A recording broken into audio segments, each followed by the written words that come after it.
Buongiorno a tutti. Abbiamo atteso qualche minuto perché vista la numerosa presenza per la quale vi ringraziamo, volevamo che iniziassero a registrarsi un po' tutti i partecipanti. Iniziamo oggi il primo di 3 incontri organizzati grazie anche a questa stretta collaborazione tra le due territoriali di ANCE Friuli Venezia Giulia e ANCE Veneto con Agegas Anga APS per affrontare temi che in questo momento, dobbiamo dire, sono spesso nell'oggetto di incontri, webinar, cicli, commenti sulla stampa o altro. Però poter continuare a approfondirne i contenuti e i temi riteniamo sia fondamentale. Vi faccio un piccolo esempio che mi riguarda personalmente come azienda, che nel momento in cui mi sono confrontato con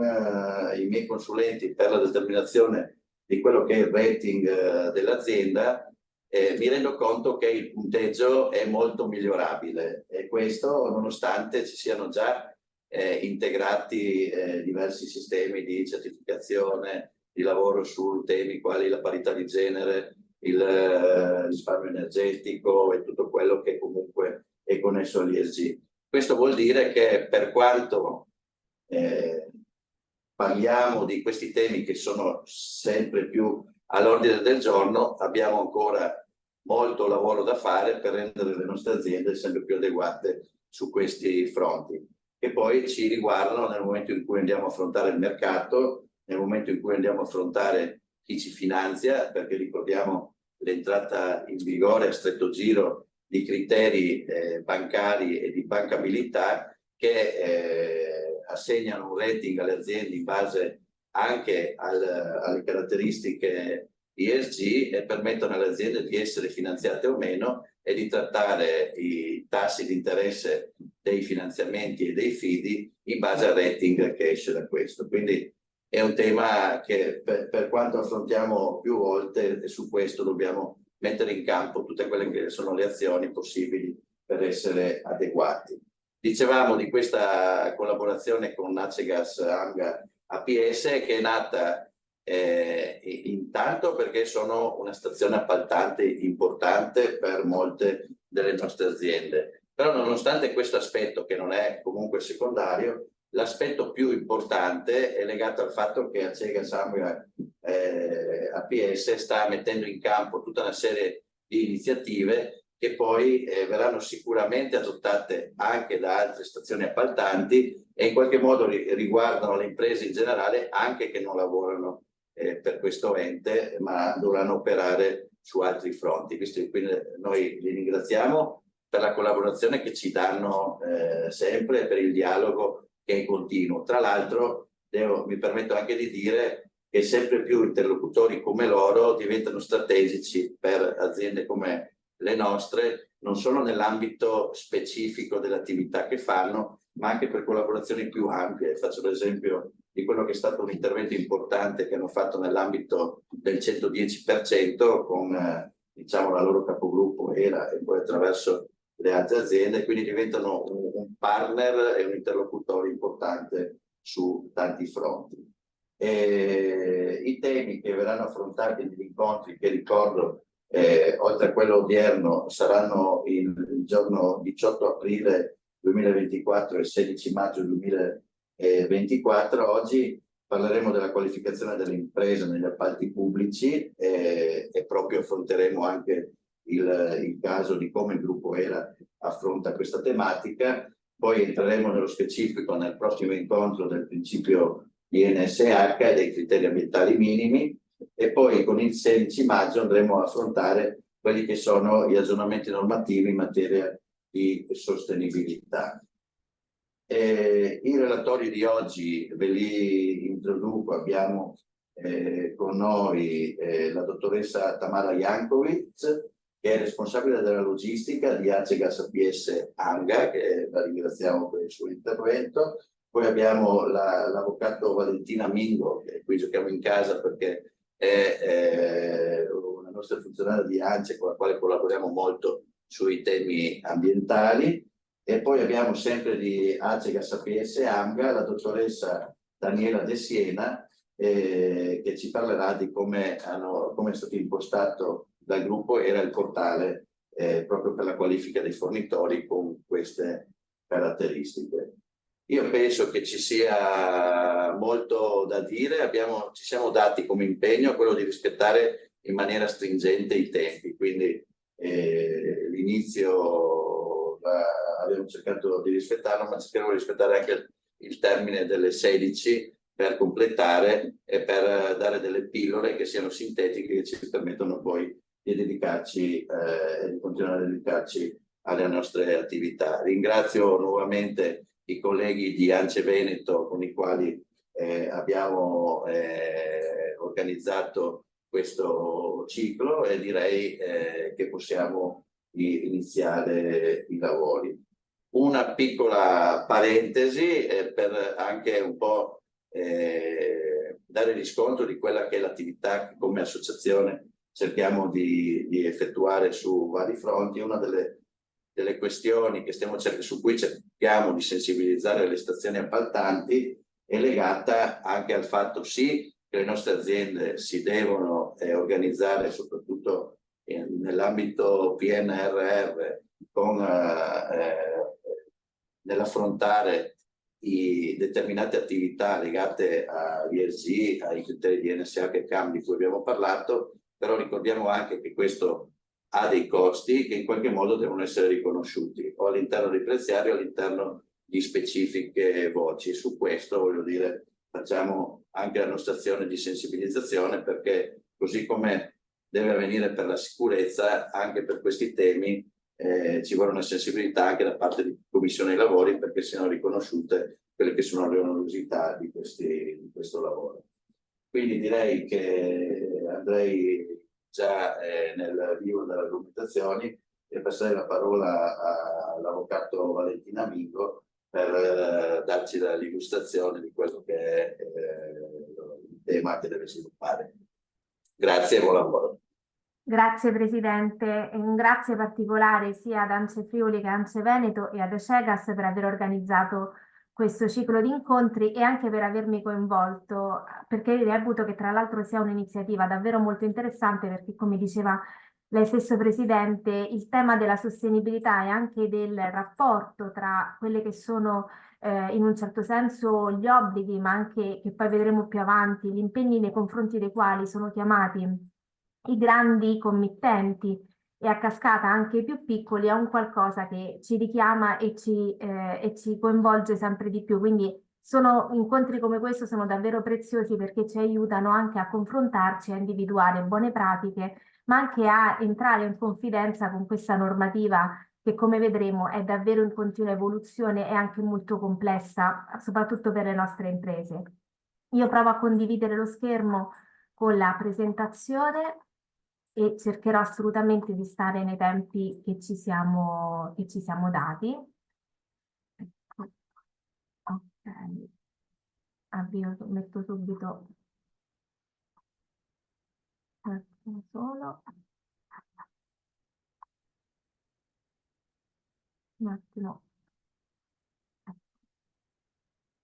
Perfetto. Dovresti vedere giusto la presentazione. Dunque, il tema che tra l'altro mi è stato affidato oggi e che come associazione stiamo seguendo e sul quale siamo particolarmente attivi in questi ultimi anni è proprio quello di un'analisi della normativa e dell'evoluzione di tutto quello che è accaduto in materia di ESG e di sostenibilità.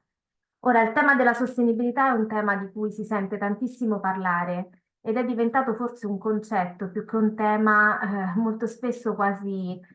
privo di contenuto, perché se ne è detto così tanto che forse si è perso quello che era lo spirito con il quale è nato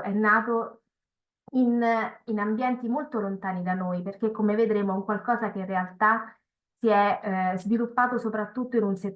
settore finanziario. La sostenibilità nasce come l'abilità di creare valore in quello che è un lungo periodo, ma è soprattutto un percorso che va costruito e soprattutto va condiviso. Questi sono gli elementi principali quando noi parliamo di sostenibilità. E intorno a queste parole, l'idea di creare valore, di costruire, di condividere, di fatto vedremo che sono quelli che caratterizzano poi tutti i processi in termini di sostenibilità. A livello più o meno pratico, il concetto di sostenibilità, come sappiamo, si fonda sull'acronimo ESG, che altro non sono che tre macro gruppi, tre gambe, come vengono definite, sulle quali si fonda il concetto di sostenibilità e che a loro volta sono uno dedicato alla parte ambientale, uno a quella sociale e l'altro di governance. Ciascuno di questi macro temi, macro ambiti sono stati nel tempo si è cercato nel tempo di riempirli di contenuti e di identificarli in maniera sempre più puntuale, ma soprattutto di cercare di sviluppare dei target per qualificare le attività, gli investimenti, le opere, le performance di un'impresa o di un'azienda proprio sotto il profilo della sostenibilità e quindi dell'impatto e della crescita che quello stesso progetto, quella stessa iniziativa può avere nell'impresa stessa, nei confronti dell'ambiente, nei confronti del territorio nel quale si va ad inserire. È quindi il concetto della sostenibilità un concetto davvero molto complesso che a 360 gradi racchiude un po' tutto quello che sono gli elementi caratterizzanti la vita di un'azienda e di tutte le attività che poi va a porre in essere. Ma dicevamo che in realtà questo concetto che oggi è così, caratterizza così tanto le nostre attività e le nostre imprese, è nato in ambito finanziario. È lì infatti che si è cercato, per una serie di iniziative politiche, soprattutto in ambito europeo, ma anche internazionale, di tendere verso società e verso una catena industriale sempre più attenta al valore ambientale, al valore sociale, al valore dei diritti, della salvaguardia dei diritti umani, ma anche al valore della compartecipazione. E quindi ritroviamo queste tre famose gambe, questi tre elementi. Oggi il tema della sostenibilità, che prima veniva declinato essenzialmente in direttive o documenti di intenti e di impegni tra grandi stati, oggi è un tema che invece permea tanto le nostre attività quotidiane. Le nostre imprese sono sempre di più sollecitate a confrontarsi con questo tipo di problema o questo tipo di richiesta anche di sviluppo nel futuro. E lo sono sia per quanto riguarda quelli che sono gli impegni stabiliti appunto dalle istituzioni e dai governi, come vedremo diventano sempre più stringenti, ce ne sono alcuni che sono magari destinati ai più grandi, ma che poi a cascata si rifanno anche sui più piccoli, ma ci sono anche tanti altri impegni legati proprio al tema ambientale, come quello appunto dell'abbattimento delle emissioni di CO2, che ci pongono obiettivi molto importanti e con i quali di fatto come paese e come imprese siamo sempre obbligati, sempre più obbligati a fare i conti. C'è il tema degli investitori che a loro volta, perché chiamati magari anche a dover rispondere rispetto a certe prescrizioni che gli si impongono, sono sempre più attenti alla catena del valore, alla catena della fornitura con la quale intervengono e quindi anche a quelle che possono essere il valore degli stessi fornitori ai quali si rivolgono, ai clienti, perché di fatto arrivano sollecitazioni anche dalla parte dei clienti. Il nostro settore è un settore molto particolare, spesso mi viene giustamente anche sottolineato come forse non c'è ancora tanta non c'è ancora tanta consapevolezza nei nostri clienti della necessità anche di magari adottare sempre più strategie e scelte in chiave sostenibile. Però è indubbio che per quanto magari ancora possa essere un mercato non del tutto sviluppato, la tendenza è quella. E quindi l'argomento in realtà di sostenibilità, come dicevamo, è un qualcosa che che cresce, che si crea nel tempo, non si può improvvisare. Probabilmente adesso il mercato ancora non è ancora del tutto, non si è ancora del tutto spinto nei confronti della sostenibilità, ma sicuramente è sempre più attento e la tendenza sarà quella. Vale quindi la pena fermarsi un attimo a riflettere e cercare di capire come cogliere questo processo di sviluppo, come coglierne le opportunità che c'è dietro a questo processo di sviluppo. Ci sono poi tutta un'altra serie di fattori che poi è il mondo che ci circonda, che possono essere anche semplicemente le relazioni con le quali andiamo a intervenire e che ci spingono sempre di più quindi a rapportarci con questo, con il tema della sostenibilità e con lo sforzo che ci viene chiesto. Fino adesso ne abbiamo parlato in generale, e fin qui quindi l'idea che si deve tendere verso quello che è appunto un processo di sviluppo da parte delle nostre imprese, ma quello che sembra anche concetti molto avulsi da noi, spesso troppo complicati, per non dire anche in molti casi quasi privi di contenuto specifico, in realtà il contenuto specifico gliel'hanno dato le normative dalle quali tutto questo è partito. Per quanto ci riguarda, come paese, tutto è partito fondamentalmente dalle iniziative sviluppate a livello europeo e nello specifico, come dicevo proprio all'inizio, in ambito finanziario, perché la spinta verso il riconoscimento dell'importanza di quella che è una performance sostenibile di un'impresa, di un'industria, di un'attività e di un'opera, nasce proprio, prende proprio le mosse nel 2014 con l'approvazione di quella che è la direttiva sul report della sostenibilità, del report non finanziario. Vengono per la prima volta date una serie di indicazioni molto puntuali e precise per la definizione di questo report. È un qualcosa che per quanto riguarda il nostro settore non è stato assolutamente coinvolto. Chi ha coinvolto fondamentalmente? L'ambito nel quale si rivolgeva questa direttiva, e poi vedremo anche gli atti successivi, fondamentalmente riguardava la parte appunto finanziaria, la parte delle assicurazioni e anche tutto quello che poteva essere il mondo appunto degli investimenti degli Stati membri stessi. È un qualcosa, è un concetto che però nel tempo si è molto sviluppato ed ha assunto contenuti sempre più concreti, sia nell'attuazione che ha avuto nell'ambito del Green Deal, ma ancor di più a seguito dell'approvazione del regolamento sulla tassonomia. Oggi come oggi ci troviamo a fare i conti, tra l'altro, con una nuova direttiva che è andata a modificare quella del 2014 e che, come vedremo, tra l'altro, è in corso di recepimento a livello italiano. È una direttiva che apporta importanti novità, non solo perché amplia l'ambito di applicazione, ma soprattutto perché, come vedremo, punta molto l'attenzione a quella che è la catena del valore. Dicevamo che appunto l'Europa su questi temi ha fatto tanto, sicuramente, ma molti stimoli ci sono arrivati anche a livello internazionale. Questo perché poi questo ci dimostra come il tema della sostenibilità e dell'attenzione ad uno sviluppo in chiave sostenibile sia un tema globale che ha visto sicuramente nell'Europa uno degli attori anche più spinti nelle decisioni che ha preso, ma grande attenzione è stata riservata anche nell'ambito delle Nazioni Unite, la famosa agenda ONU del 2030, dove tanti degli elementi, i famosi goal, si possono e si suole sempre far ricomporre all'interno delle famose tre gambe appunto della sostenibilità. Dicevamo però che nell'excursus normativo che abbiamo fatto, un momento fondamentale è rappresentato dal regolamento sulla tassonomia. Che cos'è la tassonomia? La tassonomia nasce secondo me, per risolvere una delle tante critiche che si muovono ancora oggi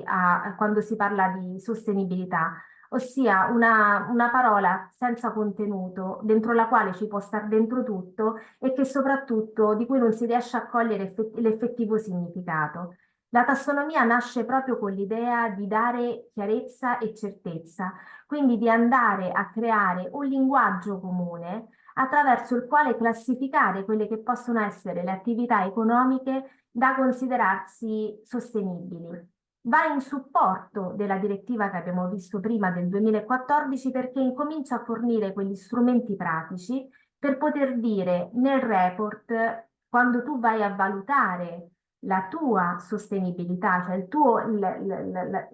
se tu vai a fornire tutte le indicazioni sulle tue performance che non hanno carattere finanziario, devi tener conto nel valorizzare quelle informazioni di questi dati che io ti sto dando, di queste indicazioni più puntuali.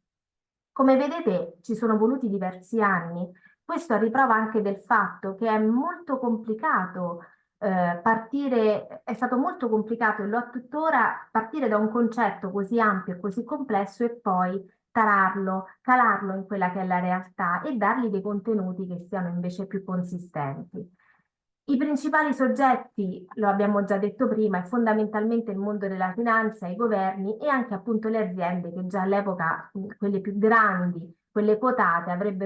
dovevano fare questo tipo di rendicontazione. Ma la tassonomia è stato un po' il faro anche per tanti altri provvedimenti, perché come sicuramente poi vedrete anche nell'incontro che seguirà, quello che si occuperà poi del principio di NSH, ad esempio, tanti elementi del regolamento della tassonomia, tante sue declinazioni anche intervenute con gli atti delegati, ce li ritroviamo ad esempio nel DNSH in questo principio e soprattutto ce lo ritroviamo calato direttamente nel PNRR. Quindi vedete come da un ambito veramente esclusivamente finanziario e che era finalizzato esclusivamente ad orientare un certo tipo di investimenti per garantire uno sviluppo appunto globale in chiave sostenibile, si è arrivati poi a dare e dettare indicazioni molto puntuali proprio nell'esecuzione, ad esempio, degli stessi interventi. Questo noi come settore nell'ambito del PNRR ce ne stiamo assolutamente rendendo conto. Quali sono gli obiettivi della tassonomia e di questo regolamento del 2020? Come dicevamo, da un lato creare appunto un linguaggio comune attraverso il quale assicurare che ci fosse appunto l'adeguata sicurezza per gli investitori, contrastare il cosiddetto ecologismo di facciata, cioè cercare di ancorare sempre di più quelle che potevano essere indicazioni vaghe e non confrontabili tra di loro per dargli maggiore invece uniformità e quindi anche peso e giusto valore. Cercare quindi di unificare il mercato e andare a definire una metrica di sostenibilità. Allo stesso tempo però aiutare anche le aziende a capire come le proprie attività, il singolo intervento, le scelte all'interno appunto dell'azienda in chiave ambientale possono o potevano essere più o meno rispettose del clima e dell'ambiente in generale. E quindi alla fine, come dicevamo, orientare e indirizzare sempre di più gli investimenti verso quelli che potevano essere progetti e attività definiti sostenibili. Da questi principi, che sono quelli che hanno spinto appunto nella definizione del concetto di tassonomia, arriviamo a calarli sempre di più e a definire che si può considerare sostenibile quell'intervento, secondo questo regolamento, che contribuisce in modo sostanziale al raggiungimento di uno o più degli obiettivi ambientali che poi vi andrò a declinare, non arreca un danno significativo a nessuno degli altri obiettivi che sono stati indicati, è svolto nel rispetto di quelle che sono le garanzie minime di salvaguardia ed è conforme a quelli che sono i criteri di vaglio tecnico fissati dalla Commissione europea. Ora, se sin da subito si sono andati a definire quelli che sono gli obiettivi ambientali, quindi se non altro i primi due elementi si potevano facilmente individuare da subito, quindi dall'adozione di questo regolamento, e anche il terzo trovava già abbastanza conforto nelle normative europee. Il quarto elemento, ossia il rispetto dei criteri di vaglio tecnico, in realtà è un qualcosa che è ancora in fase di definizione. Molto è stato fatto, ma in molti casi appunto si stanno ancora aspettando ulteriori indicazioni. Quindi anche questo è dimostrazione del fatto che si tratta di una normativa molto complessa e in continua evoluzione.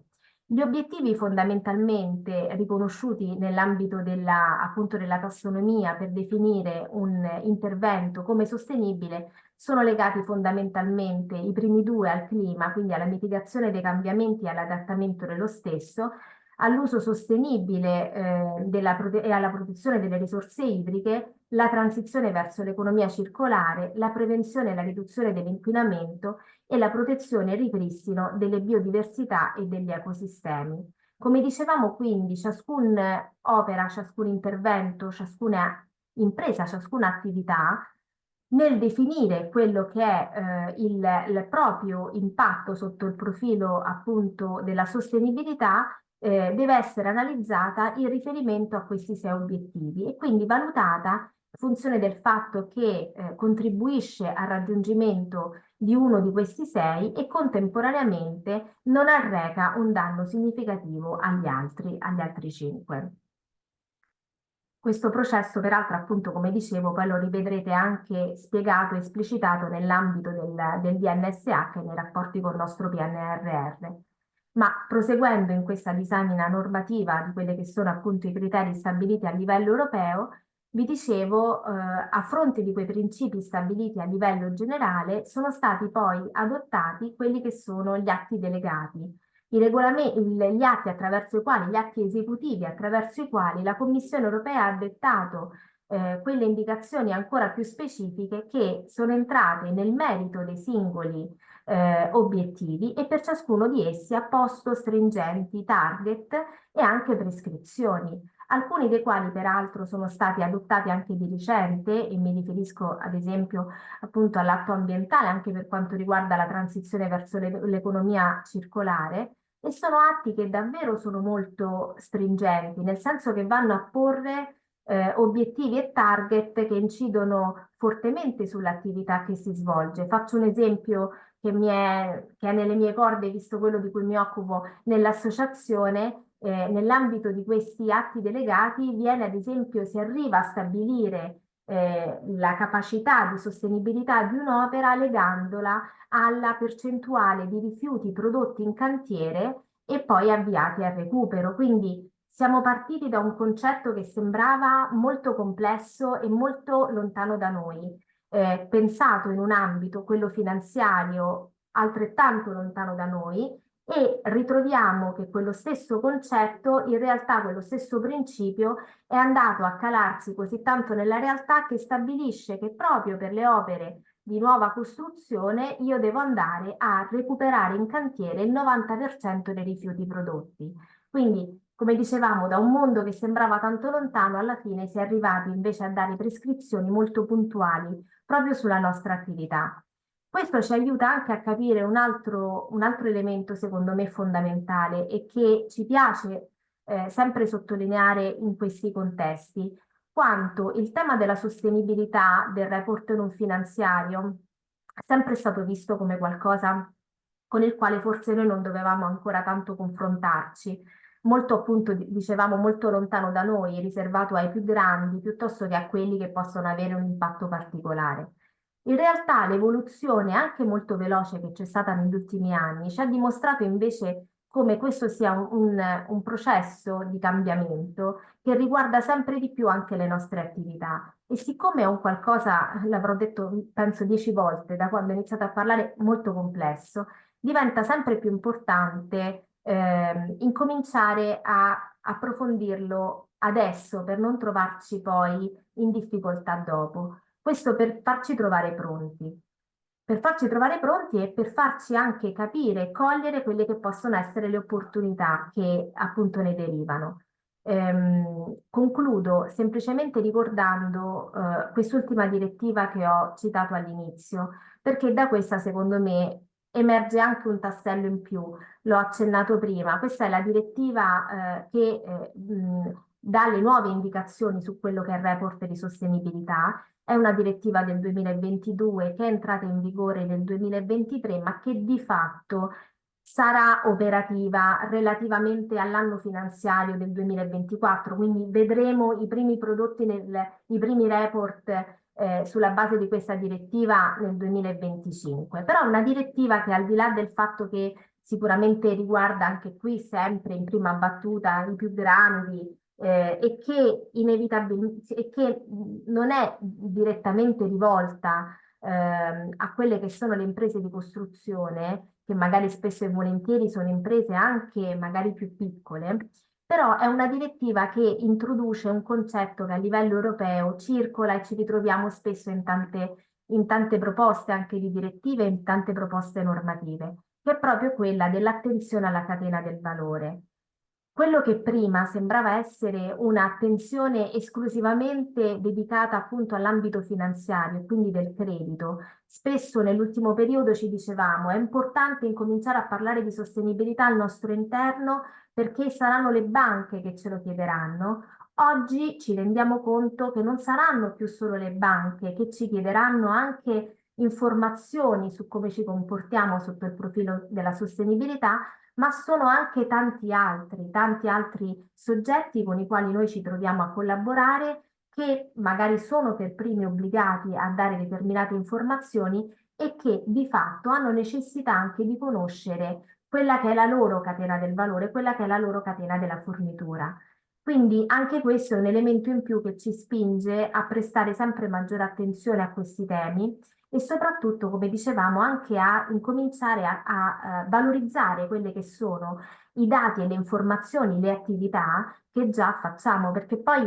è anche vero che il nostro settore è molto particolare e anche ricco di buone prassi. E secondo me fa anche tanto sotto il profilo della sostenibilità. Se lo si analizza sotto tutte e tre le gambe, ha un ruolo cruciale sicuramente in ambito ambientale,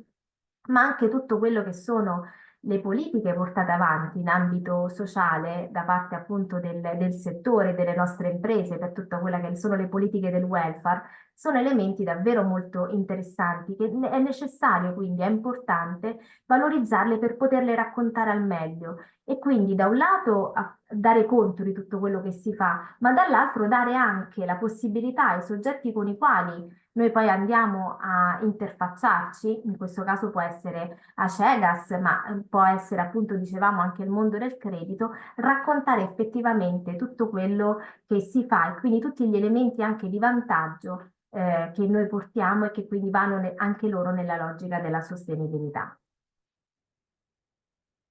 Io ho Grazie concluso. Valentina. Grazie a voi. Condivido intanto la...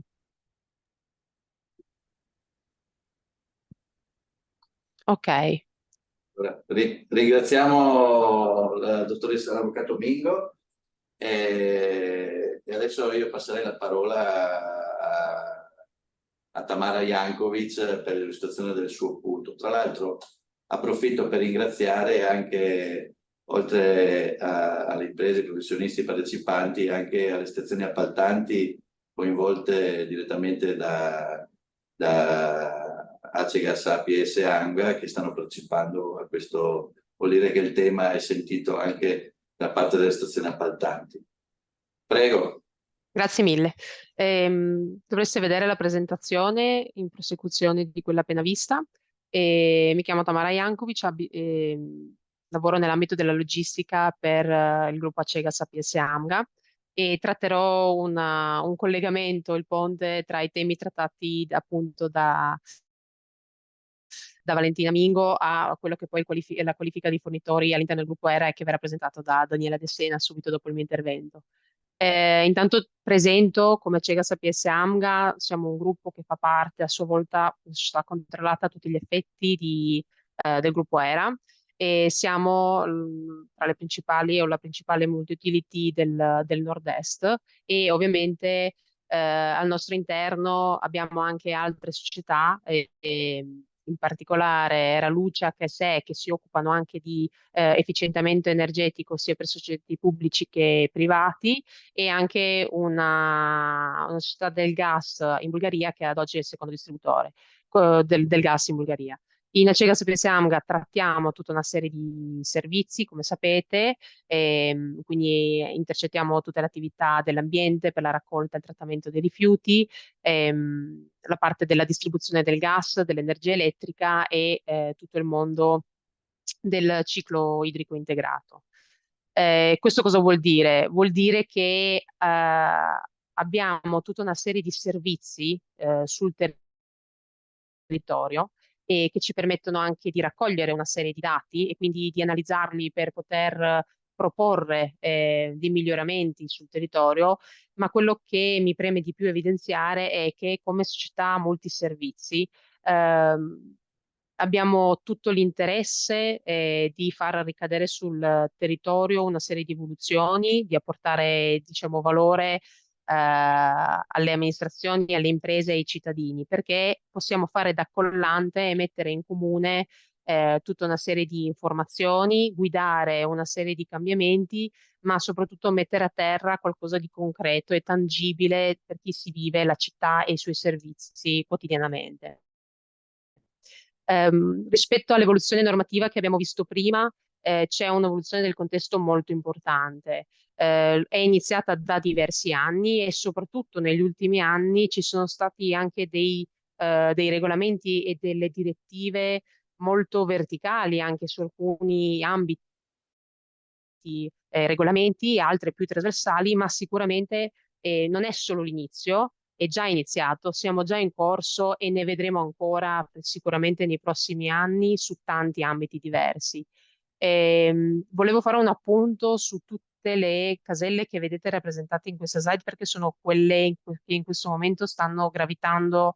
attorno all'evoluzione di questo quadro normativo, quindi andiamo a toccare quelle che sono partite già appunto dal 2022-23 o che stanno già subendo degli aggiornamenti negli anni e che ci aspettiamo di vedere nel 24 e già nel 25. E partendo dalla prima in basso a sinistra, il regolamento ISPR, che altro non è di fatto un regolamento di eco-design dei prodotti. Oggi questo regolamento si vuole definire una serie di requisiti che alcune categorie di prodotti devono assolutamente avere, non solo da un punto di vista di efficienza energetica di produzione, ma anche pretende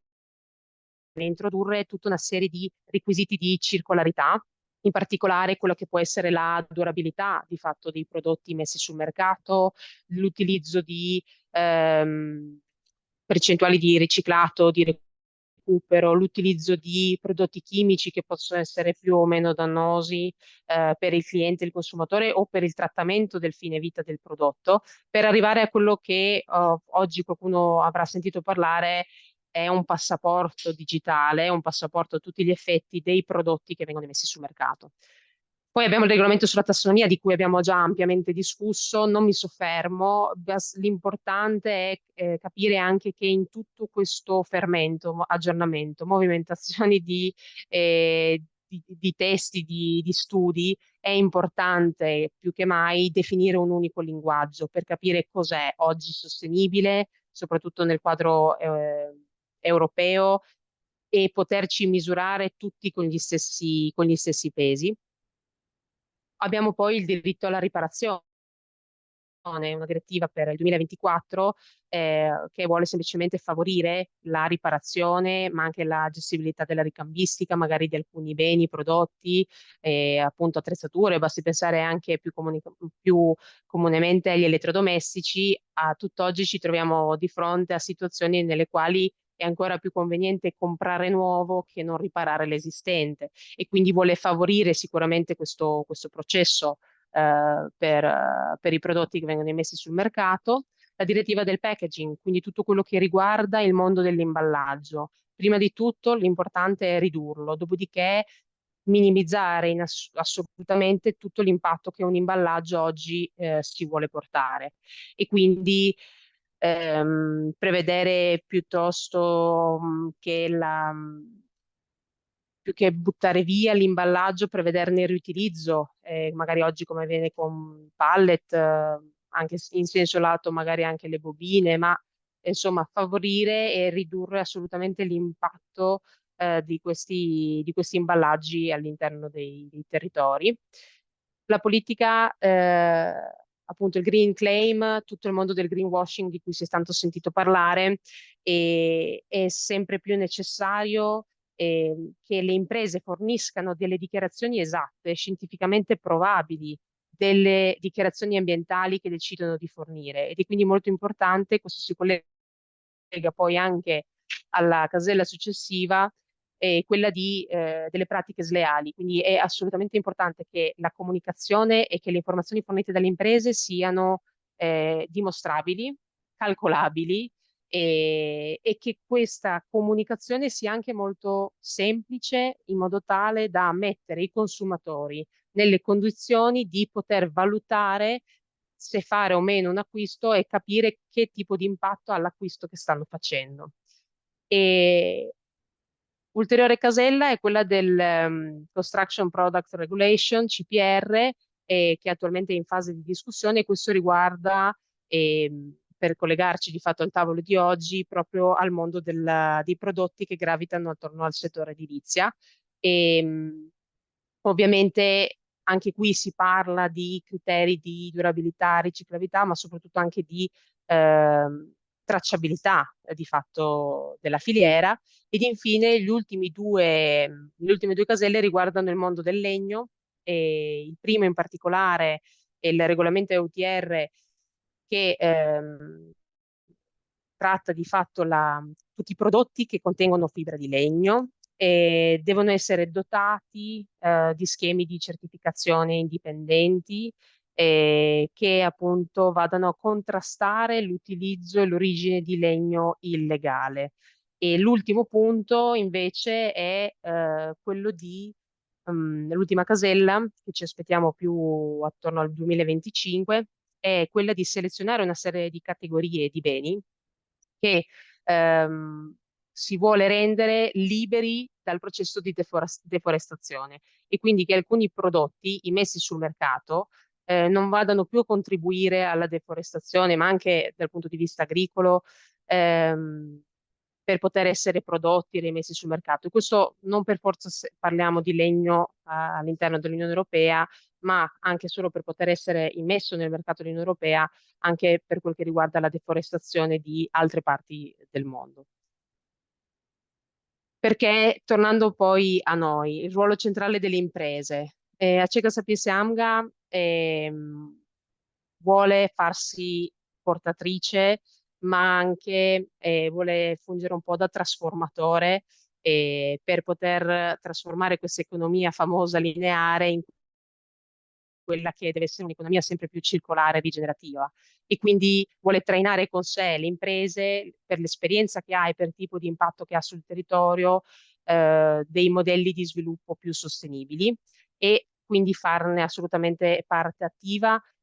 non solo tramite appalti che oggi insomma conosciamo, ma anche sviluppando proprio delle relazioni più strategiche con le imprese o con anche enti istituzionali sul territorio. E quindi, insieme anche all'esperienza che abbiamo come Acega Sapienza Amga all'interno del gruppo ERA, vogliamo anche cercare di indirizzare e di accompagnare le aziende verso questo percorso, ma anche capire che da questo percorso si parla tanto di cambiamento, ma ci sono anche delle vere e proprie opportunità da cogliere che possono anche portare a ricavi diversi, migliori, ma anche riduzioni di costi, e partecipare sempre di più a finanziamenti, aumentare la competitività, perché proprio a livello europeo sicuramente l'indirizzo è quello, quindi quello di favorire, di finanziare questa direzione. Quindi è importante costruire questo percorso e farsi trovare preparati. Come Aceka Sapienza Amga, quali sono un po' le promozioni, attività diciamo di promozione che possiamo portare? Anche non più tardi dello scorso anno, a livello anche di gruppo ERA, sono stati organizzati degli incontri con i fornitori, soprattutto per quello che è in corso, diciamo, come PNRR, per mettere in maniera del tutto trasparente quali sono le prossime attività che ci vedranno coinvolti, quali saranno gli ambiti, la mole degli investimenti, le tempistiche di intervento e di che cosa avremo bisogno per poter portare avanti questo genere di cambiamenti, creando quindi un momento anche di scambio e di dialogo e anche di analisi del mercato, perché oggi tutto quello che è circolare e sostenibile è sicuramente, ci sono già dei processi davvero molto virtuosi, ma non possono esserlo se la maturità del mercato e delle imprese del territorio non è al passo con quell'evoluzione lì, rischia di creare uno scollamento e perdere delle opportunità. Quindi è appunto un processo che va costruito, e ci sono una serie di pratiche e di progettualità che possono essere messe nel mercato nel momento in cui c'è anche chi è pronto per portarle avanti. E quindi è assolutamente indispensabile fare questo accompagnamento. Perché oggi siamo qui per parlare anche di fornitori, di qualifica, di acquisti appalti, riprendendo il tema dell'agenda dell'ONU 2030. In particolare il punto 12 parla di consumo responsabile e quindi garantire modelli sostenibili di produzione e di consumo dove gli appalti sono uno strumento per farlo e oggi gli appalti pubblici rappresentano una fetta importante all'interno dell'Unione Europea e quindi possono favorire questa spinta e mettere in pratica quella serie di direttive che abbiamo visto, obblighi normativi, ma anche promuovere qualcosa in più dell'obbligo normativo, in modo da accelerare, le- di accelerare questo percorso insieme alle imprese che operano all'interno dei territori dell'Unione Europea. Molto spesso, o comunque ne parlava anche prima l'avvocato Valentina Mingo, ci sono delle attività che sono di per sé virtuose, lo sono sempre state, molto spesso si tratta anche semplicemente di valorizzarle, perché esistono già, perché è prassi o perché semplicemente è sempre stato meglio e conveniente farlo così. E quindi oggi alcune attività semplicemente ci proponiamo di descriverle meglio, di valorizzare e di promuoverle affinché magari altre imprese che non hanno adottato una serie di tecniche le possano fare proprie. Come lo facciamo? Sicuramente come possiamo trasferire tutti questi concetti come stazione appaltante? L'ambito della qualifica non lo anticipo, lo lascerò poi alla mia collega, però che cosa ci potremo trovare all'interno di quelli che sono invece gare, ordini e contratti, oltre all'ambito di qualifica e di selezione che già contribuisce a una serie di linee guida o comunque aumenta la competitività delle imprese sul territorio, ci possiamo trovare davanti a che cosa? Delle specifiche tecniche. Quindi quando magari parliamo di forniture di beni all'interno dei contratti, siano essi solo di beni o comunque inclusivi anche della posa, possiamo richiedere una serie di caratteristiche di certificazioni legate a questi prodotti, quindi se hanno delle componenti riciclabili, come sono stati trattati, da dove derivano, e se ci sono dei marchi ambientali presenti, e la modalità di produzione di questi beni. Ci possono essere una serie di criteri premianti, per esempio il parco macchine utilizzate per svolgere una serie di servizi sul territorio che sia a basse emissioni, oppure il fatto di prevedere una serie di magari soluzioni vuoto pieno o qualcosa che possa garantire la vita utile dei prodotti o dei servizi, come vengono magari trattati i rifiuti che vengono magari lasciati in mano alle imprese a fine vita durante le manutenzioni e quindi tutto quello che è il ciclo vita del servizio e quello che si porta dietro. Poi chiaramente tutto questo va ovviamente seguito, ci sono delle clausole contrattuali e perché è giusto anche dirsi che cosa ci aspettiamo e verificare che tutto ciò accada, perché non è sufficiente richiederlo e non verificarlo. Lascio la parola a Daniela De Sena invece per scendere nel dettaglio dell'ambito di qualifica di fornitori che nel 2023 ha subito un cambiamento nel gruppo ERA. Grazie. Grazie Tamara e grazie ad Ancio innanzitutto per aver organizzato questo evento. Io sono Daniela De Sena e sono responsabile acquisti e appalti in Acega Sapiens Anga, quindi io e Tamara siamo colleghe. Quello che vi andrò a raccontare nelle prossime slide sostanzialmente non aggiunge grandi cose rispetto a quanto non ci ha detto le relatrici precedenti. In particolare mi riferisco agli ambiti di sensibilizzazione che ha portato all'attenzione l'avvocato Mingo. Però vuole essere, diciamo, la descrizione di una trasposizione in realtà del percorso che come Acega Sapienza AMGA, società del gruppo ERA, perché l'elenco fornitori poi è comune all'interno del gruppo ERA, abbiamo messo in atto, ovvero appunto questo percorso in termini di qualificazione dei fornitori che incide poi sulla scelta dei fornitori per le trattative in vito, basato anche su criteri non più meramente, diciamo, amministrativi, dichiarativi, ma anche reputazionali e anche legati appunto a queste tematiche ESG che abbiamo sentito nominare fin dall'inizio dell'intervento. Ora vi descriverò, magari cerco di non andarvi troppo nel dettaglio poi della piattaforma ERA, perché ovviamente ogni stazione appaltante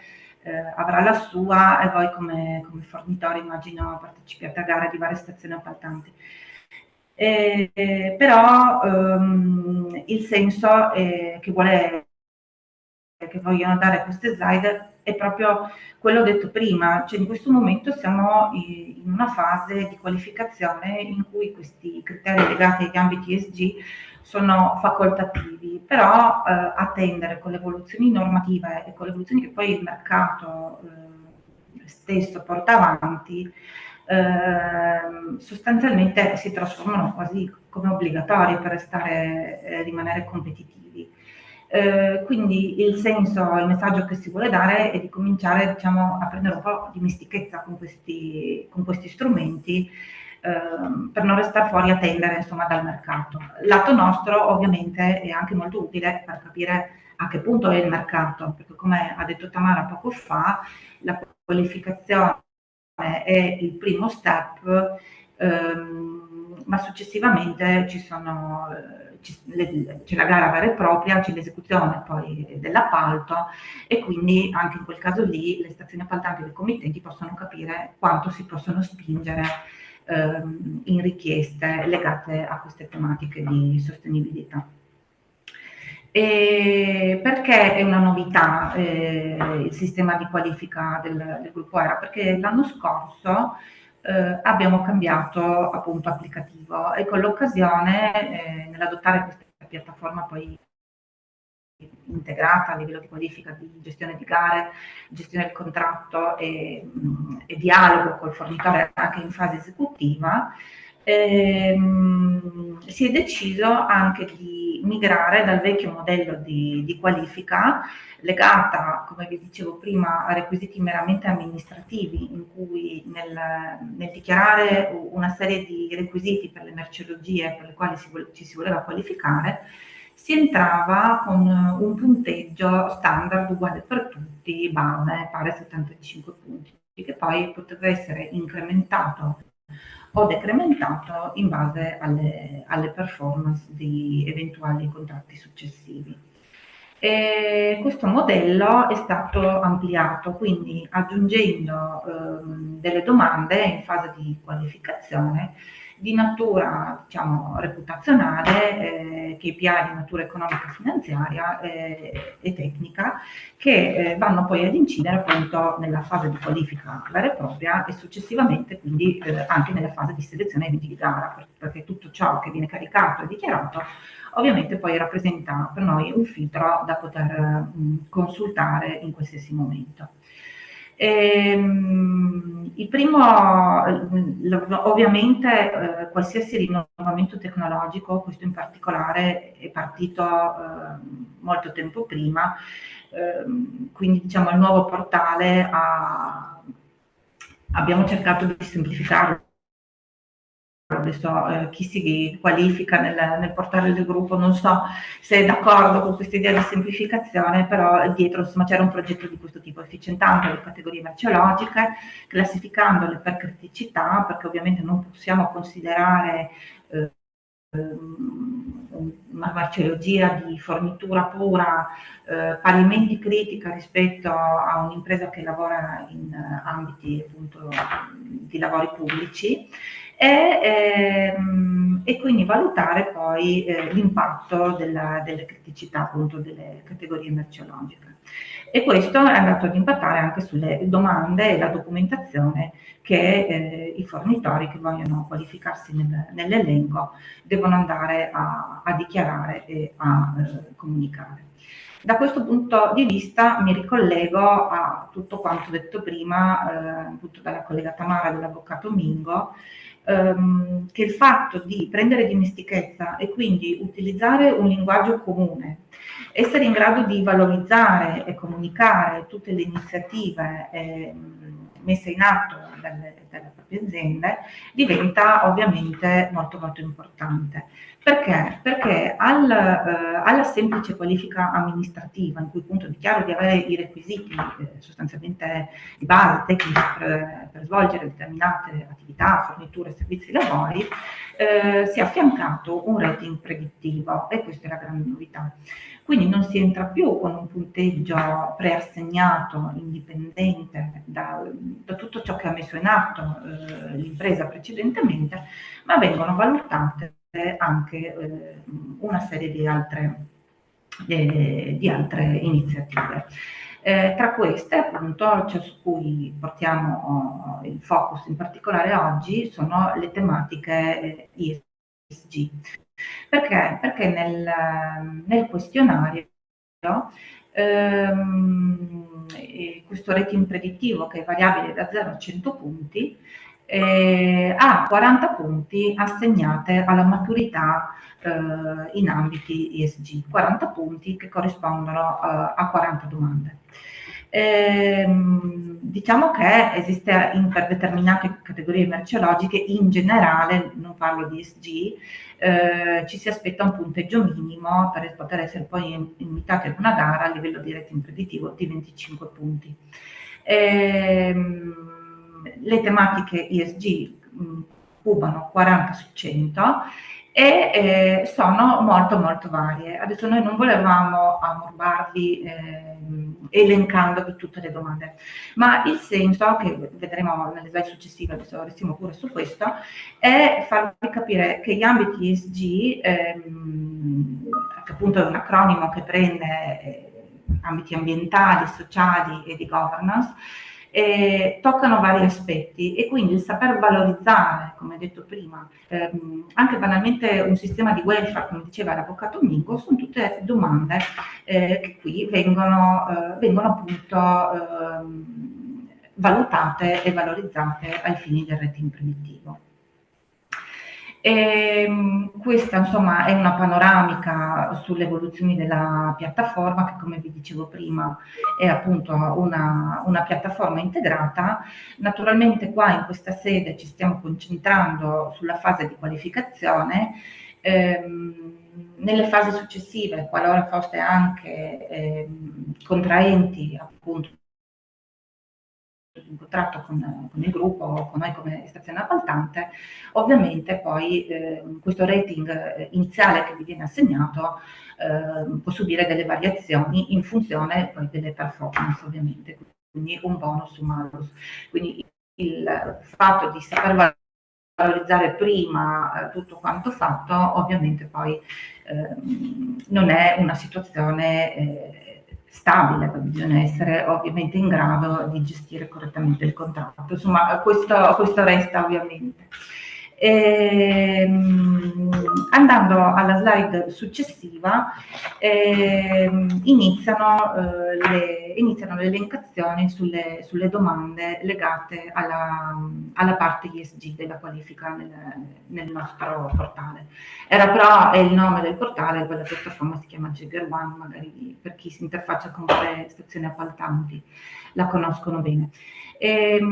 Come sta scritto qua, ribadisco, ovviamente sono domande facoltative, stiamo ancora valutando da novembre a oggi, che diciamo è il momento in cui è diventata obbligatoria la riqualifica sul nuovo portale, che impatto stanno avendo queste risposte. All'inizio un po' bassine, sappiamo che pian piano anche le imprese stesse hanno piacere di aggiornare la propria situazione e di rivedere talune risposte. Allora, gli ambiti che poi contribuiscono a questi rating predittivi, quindi afferiscono innanzitutto a tematiche organizzative. Quindi qua si valutano se si valuta il possesso precedente di uno score ESG, per esempio chi ha deciso di stilarlo come EcoVadis, piuttosto insomma di aver già inserito all'interno della propria organizzazione queste tematiche come risk management, come audit, all'interno del bilancio di sostenibilità, ma anche cose che secondo me esistono già in molte imprese e che appunto in questi momenti si possono valorizzare, come l'adozione di un codice etico piuttosto che attività filantropiche. Penso anche insomma a livello sicuramente locale, tante imprese fanno molto per le realtà locali a livello di sponsorizzazioni, donazioni, non liberalità. Questa è una per esempio delle domande a cui si può rispondere. L'altro ambito su cui si basa il questionario nella parte ESG è l'ambito appunto fornitori. Noi ovviamente vi trattiamo come nostri fornitori, ma voi a vostra volta avete una catena ulteriore, insomma, di fornitori. Quindi in questo caso si valuta che tipo di monitoraggio e di gestione avete dei vostri fornitori anche rispetto a tematiche ESG. Quindi qua possono essere valorizzati dei KPI che vi siete dati e che rendicontate periodicamente, piuttosto che selezioni di fornitori in base a anche criteri premianti ancorati ai criteri ESG.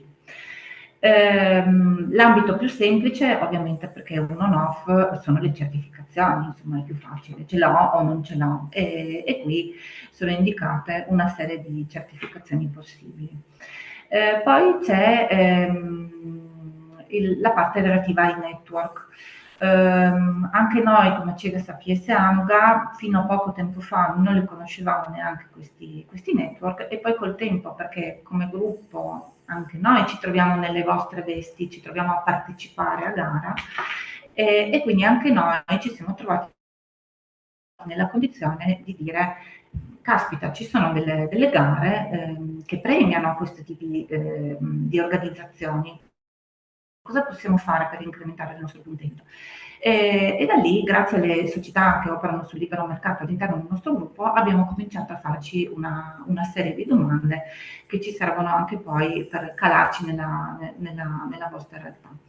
Quindi abbiamo aderito anche noi dei network che trattano queste tematiche e che obiettivamente danno sempre spunti molto, molto interessanti, e qua si chiede se anche voi lato vostro partecipiate a qualcuno di queste organizzazioni. Qua ne sono citate degli esempi: la McCartan Foundation, Alleanza per l'Economia Circolare, ma ovviamente i puntini stanno a significare che possiate indicarne altre. Dopo le domande sul network, ovviamente le domande sull'ambito, che sono anche core di ciascuna impresa, ambiente, salute e sicurezza. Quindi quali target ci sono stati definiti a livello aziendale e periodicità e rendicontazioni eventuali relative. Parliamo di svariati ambiti, tutto ciò che è legato, come dicevamo già prima negli interventi di Tamara, alla sostenibilità. Parliamo dei consumi di energia, di acqua, che cosa faccio per ridurli, cosa faccio per ridurre l'inquinamento dell'acqua, le emissioni, i volumi di plastica, i rifiuti prodotti. Pensiamo a quello che ci ha detto l'avvocato Mingo prima.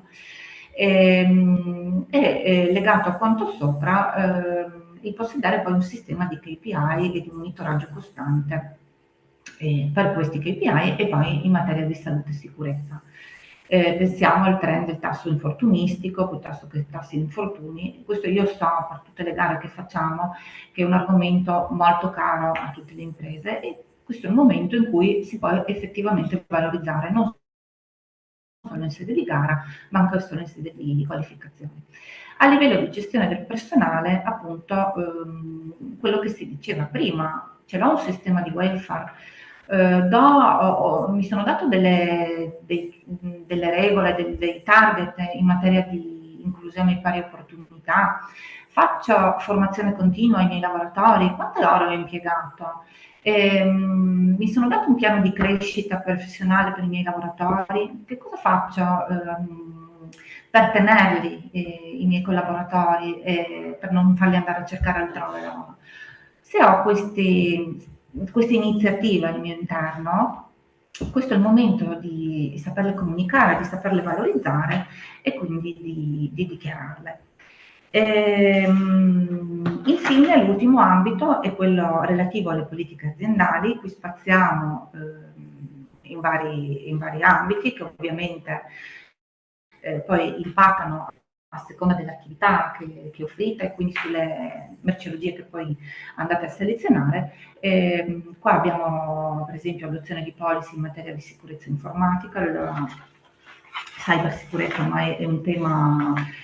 molto molto sensibile per tantissime attività.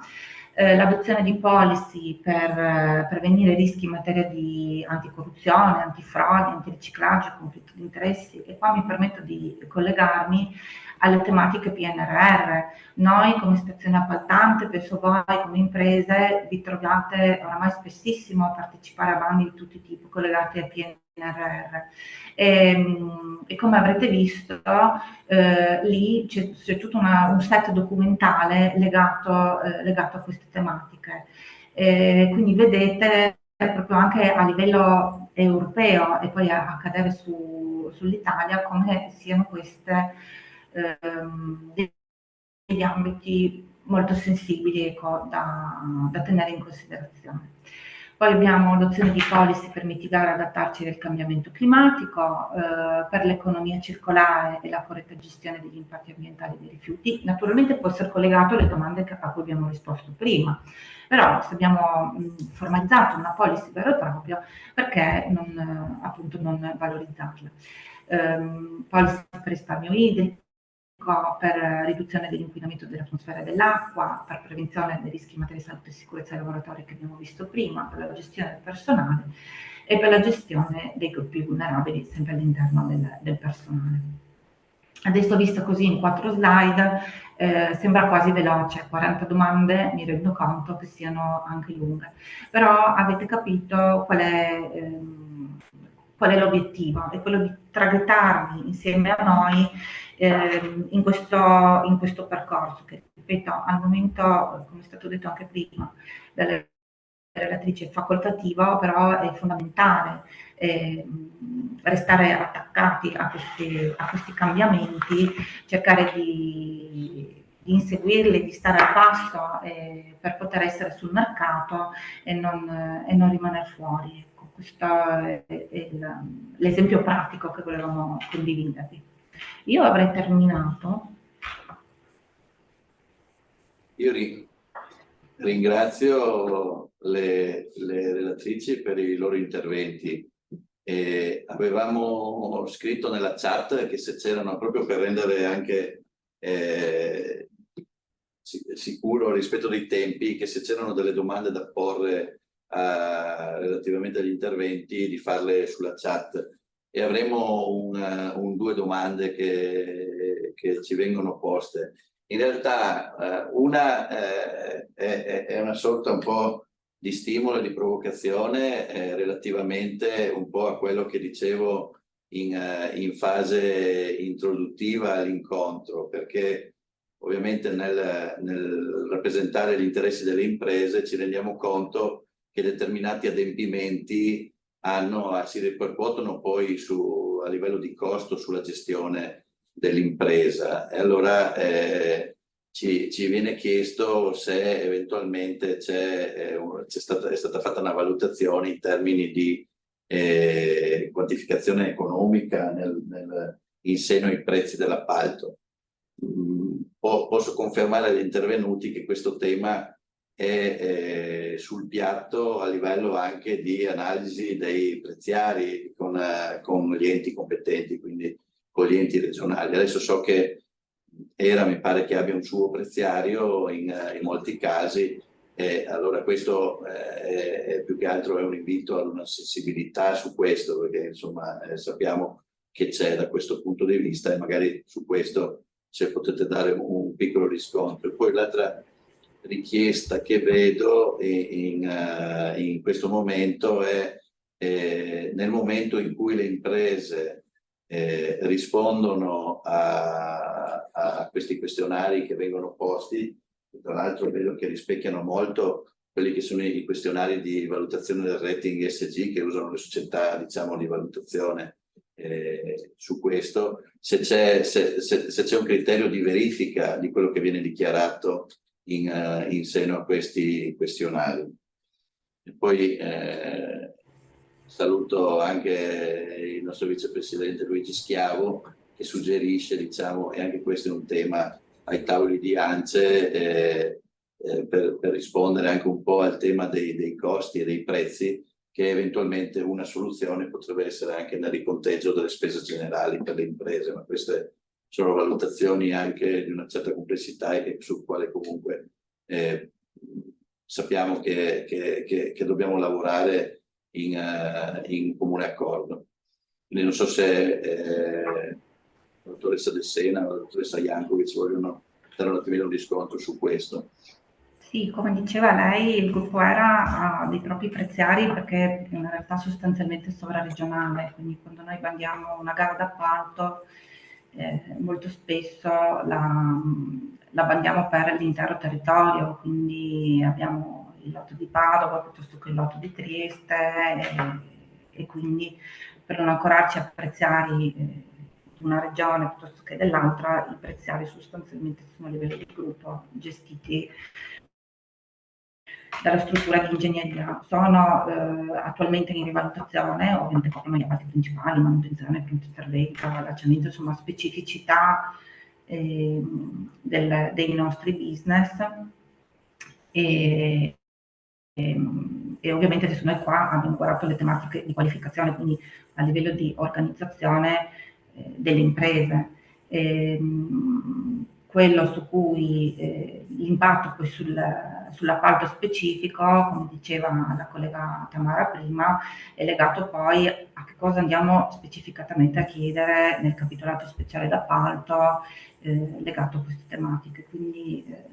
sicuramente so che all'attenzione dei colleghi le tematiche dei rifiuti piuttosto che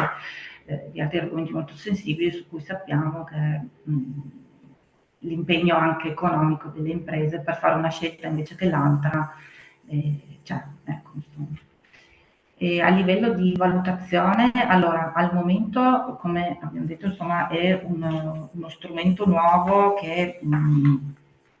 gestiamo internamente a livello di gruppo ERA, ecco, quindi non è che ci siamo legati a Mecovavis, eccetera. Quindi il punteggio è valutato come 1 in base alle risposte sì, valorizzate da documentazione a prova, quindi rispondere sì su ho una politica di welfare non è sufficiente ad ottenere l'1, si chiede una documentazione a comprova che viene valutata dalla struttura di vendor management e quindi ogni domanda pesa 1, ecco, nel rating predittivo. Grazie per il riscontro. Nel frattempo, intanto devo dire che siete state bravissime nel rispetto dei tempi e quindi siamo bene anche con la scaletta programmata. Per dare tempo, eventualmente se ci fosse qualche altra richiesta in chat, mi sento di fare una piccola riflessione, diciamo, in termini di imprese che qui sono rappresentate. Certamente una valutazione che dovranno fare le nostre strutture aziendali e capire anche l'organizzazione interna che si deve porre in essere per poter rispondere a determinati requisiti, perché ci rendiamo conto che il nostro mercato, che è tipicamente molto frazionato e che ha moltissime imprese che hanno 2, 3 o 5 dipendenti, diciamo in qualche modo dovranno organizzarsi in rete o strutturarsi per anche essere pronti ad affrontare mercati e risposte di questo tipo. Questa è semplicemente una riflessione, o meglio una provocazione che ci poniamo, perché sicuramente, come diceva bene la dottoressa De Sena, il questionario appare veloce, ma dentro ogni singola risposta a quelle domande ci sono diversi adempimenti cui le aziende devono sottostare in seno di organizzazione aziendale, di strutturazione. Non so, mi riferisco al tema per esempio della parità di genere, che ha tutta una serie di adempimenti relativi, che poi è connesso anche agli altri che avete citato, quello del welfare o del sostegno della maternità e tutto quello che ne consegue. Quindi sicuramente questi incontri, era questo lo spirito con cui è stato organizzato, e vi ringraziamo, perché diventa anche occasione per riflettere e per anche capire come strutturarci su questo. È proprio l'occasione per anche riorganizzarci e pensare a quello che è il futuro delle nostre aziende. Quindi, sì, mi permetto di aggiungere solo una cosa, perché poi talvolta il legislatore fa anche dei passi più veloci dei nostri. Mi riferisco per esempio al codice appalti, che ha inserito la certificazione della parità di genere come criterio da valutare nelle offerte economicamente più vantaggiose, insomma. E non è che noi ci siamo certificati per esempio da poco in questo ambito, ecco. Quindi il legislatore è stato sicuramente più veloce, ecco, di molti anni. Quindi da questo punto di vista non è che si vuole ridurre il mercato, ma appunto, ripeto, camminare insieme. Sì, questo si coglie in effetti, perché mettendo a disposizione un questionario specifico date la possibilità anche in qualche modo a chi non è magari specificamente certificato di adempiere a quest'obbligo anche con dei semplici accorgimenti in questo caso. Io direi che se non ci sono degli interventi ulteriori potremo andare a conclusione, ricordando, come abbiamo scritto nella chat, che sarà messa a disposizione sia la registrazione di questo webinar, sia le slide che ci vengono messe a disposizione dai relatori. Metteremo il link e le slide stesse nei siti di ANCE Veneto e di ANCE Friuli Venezia Giulia. Quindi ringraziamo per l'ampia partecipazione, ringrazio nuovamente le relatrici per la chiarezza dell'esposizione e per la sintesi. Ci diamo appuntamento al prossimo incontro, che è previsto per giovedì 18 aprile. Grazie.